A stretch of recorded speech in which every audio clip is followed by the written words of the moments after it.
from Las Vegas, it's theCUBE, covering EMC World 2016. Brought to you by EMC. Now, here are your hosts, Stu Miniman and Brian Gracely.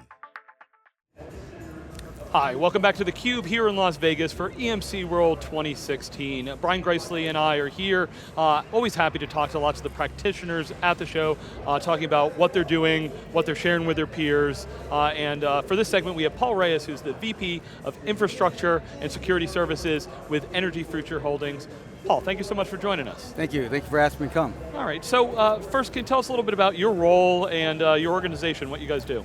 Yeah, in Energy Future Holdings, I run all of the infrastructure services that we provide out to the customer. That's compute, network, database, end user computing, and so forth. And then I also own the security side of the house, so security operations and running everything that secures our infrastructure. All right, and Energy Future Holdings, give us, what it's that is. an energy company that has, in the non-regulated space, we have a generation business unit. Generates power, coal, gas, nuclear.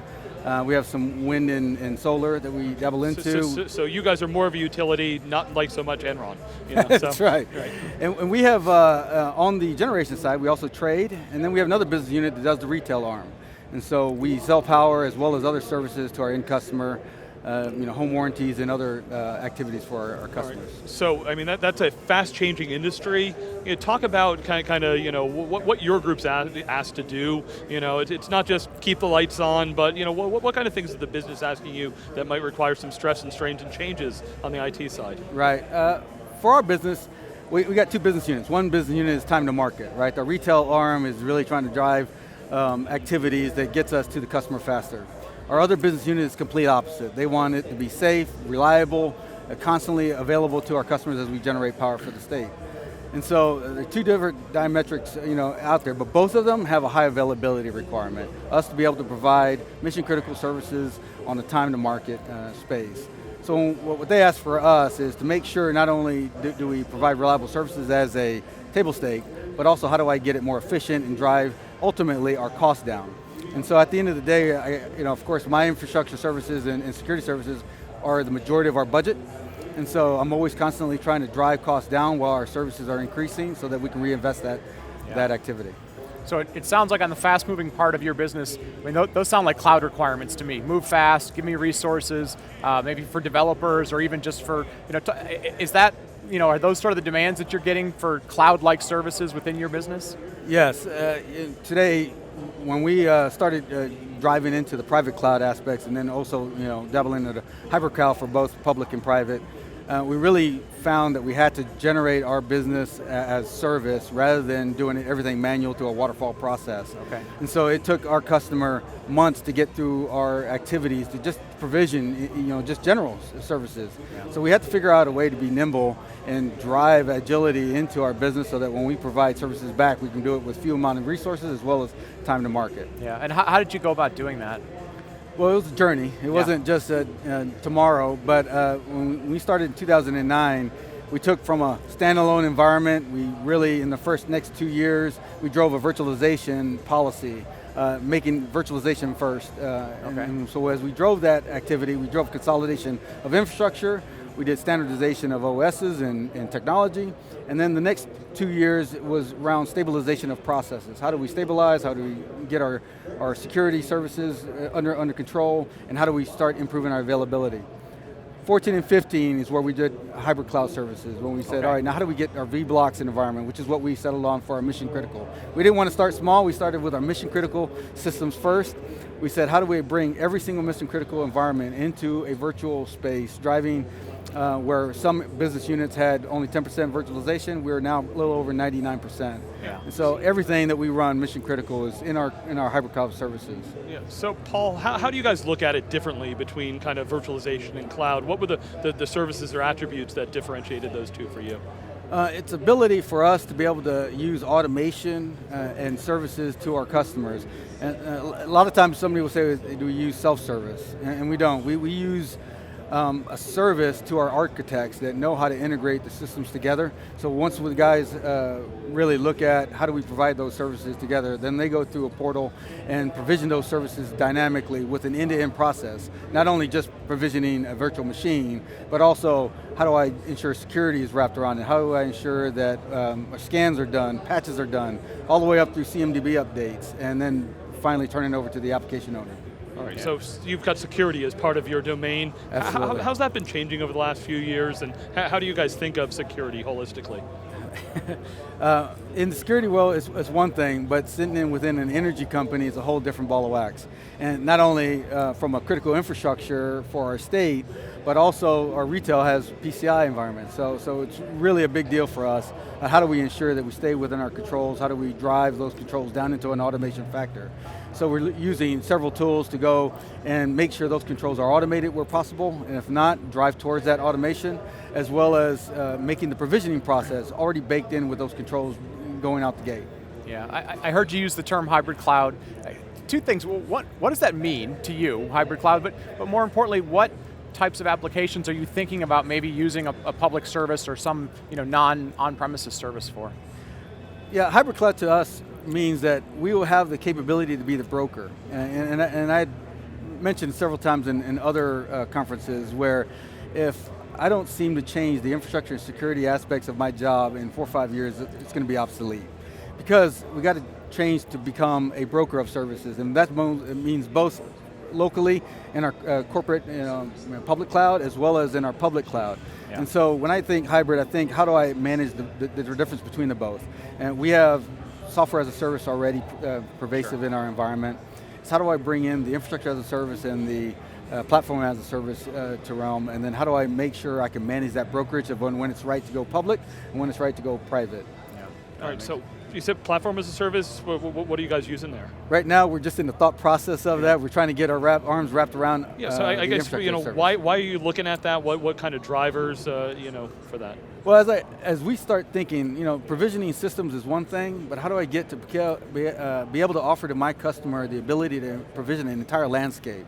How does today we're outsourced, heavily outsourced, so every system that gets provisioned is a cost driver for us.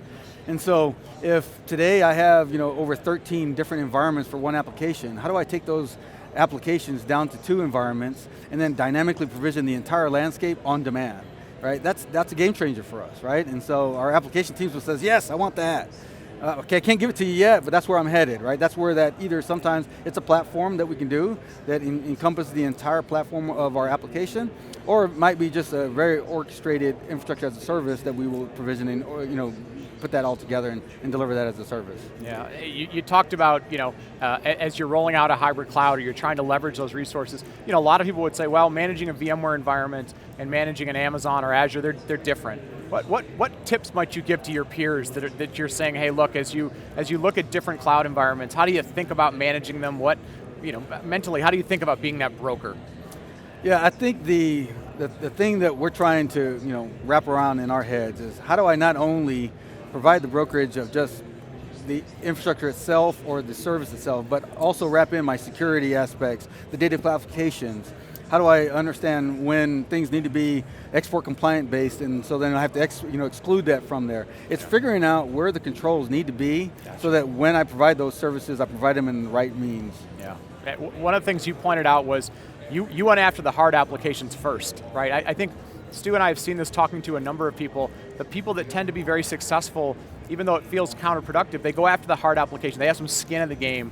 Was that sort of what your thinking was, or is it just, hey, our world it's all hard applications? Go big or go home. Yeah.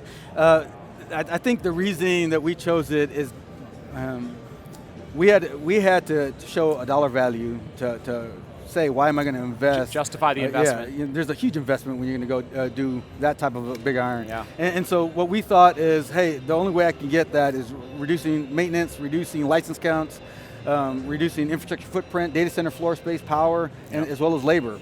And so the place where we invest the most of all of that is within our mission critical environment, right? That's almost half of our footprint. So I had to get up, show a cost case where I could actually do all of those and provide that capability to reduce multi-million dollars We had a business case that said we were going to invest $20 million worth of our business money and then guarantee that we would return on investment $54 million in the next 5 years. And we were so confident, we took it right out of our budget day one when we agreed to it. So I had to deliver those services. You're a confident man. That's bold. The team and our partners that we put together, looked at it and says, yes, we can do that. And so we went, and delivered the services. What we didn't realize that when we finished that delivery, which was really, hey, we were going to provide our business with just as good, if not better, performance. What we ended up with is a shocking change of our performance metrics, which we're still trying to evaluate all the different benefits. Some environments were 50% better, some were 300% better. Wow. And so the ability for our business now to say something that took a whole day to process now can be processed within 30 minutes. What's the business value to that? How much can I send more invoices out? Can I reduce the amount of work that I can shift now people to do other things? Tons of other benefits that we're still trying to comb through. So Paul, you've laid out for us the journey for what you've done over the last 7 years. I guess first question is, what's next? Where do you still have to go? We talked a little bit about paths, but where's the journey taking you next? Next, I believe we're trying to simplify and build on our automation. Our automation, I think, is really our next key environment where we think, hey, how do I automate more and more of our services so that we can take the human element out and let our folks be the thinkers of where we're going to go tomorrow and get the day-to-day redundant things out there, whether it's in the public cloud or whether it's in private. It's really trying to drive that automation. So when we broker that deal, it's the same service repeated across the board. And it's a hard thing to do because automating on things that you can control is one thing. Automating things at the business level is a whole different ball of wax. All right, so you've got the learnings now of all you went through. You said it was a journey. You're talking to your peers. What things do you point out to say, hey, you might want to avoid this road bump or not go down this path? What would make it easier for your peers? There's really a lot of good learnings. I think don't offload your responsibility. A lot of the things that was probably our biggest ticket is we took in on partners. We're outsourced, so we have two big, huge partners that are doing application outsourcing or infrastructure outsourcing, but we also had 3 or 4 other partners that came from the outside, VC, EMC, a few others. And so what we ended up is we assumed that this would be a canned third party come in, run the show, and migrate us all over there. And hand it over to them and let them drive it. At the end of the day, it wasn't, we know our business better than anybody. Owning that outcome, putting our people in front of this, putting our leaders over responsibility to get this over the goal line was critical. We ended up failing miserably up front. We had to pull back, reset, and figure out, all right, who do we put up in front and drive this? Because we know our customers. We're the ones that have the relationship. And so doing that was probably the most important thing, aspects of it. The second piece is probably identifying where all the gotchas are. Having a good data map of all our applications and where they all talk to. As you peel back that onion, you realize how many things that you didn't know, what talked to what, and being able to understand what needs to be segmented, what can't be segmented because you have applications talking to areas that you didn't expect to have happen, customers talking to production where you didn't think that was happening. Peeling all those onions back, identifying the gotchas early was a lot of painstaking effort to get through. Right. Go ahead. Go ahead, Brian, sorry. Yeah, no, I was going to say it's great that you not only, we talked about earlier, you found the difficult applications, but just as importantly, you got business buy-in, and that's, because again, this is like you said, this is a journey, but it's also a transformation. You're impacting the business, you're changing the business, you're giving the business new opportunities. They need to feel like they're part of it. That's fantastic that you identified that, and that's, are they more involved now that you've given them these great results? I think at our company, our CIO has a seat at the table, right? Yeah. He sits, talks, and updates the board. He describes and involves all his peers and senior execs in that realm. So when we sit around the room around what we're trying to achieve, he paints a great picture on being able to do that. So they're involved on, hey, how is that migration going? Or how's my application going? They're up to date and knowing we have constant feedback in that loop. So when we build a relationship to where they see the investment turning over into some realization and some customer satisfaction, it builds that effort for us to stay at the table. That's great. That's great. Paul, want to give you the final word. Which of the energies is the most exciting these days? Which of the energies? Yeah, solar. What? I would say exciting is for us. I mean, for me personally, is nuclear. There's so much things that happen in the nuclear space.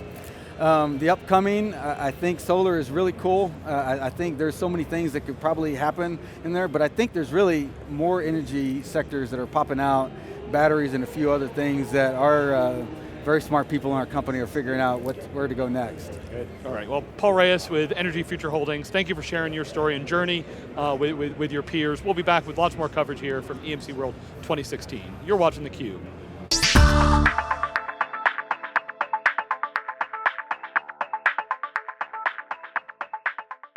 It's always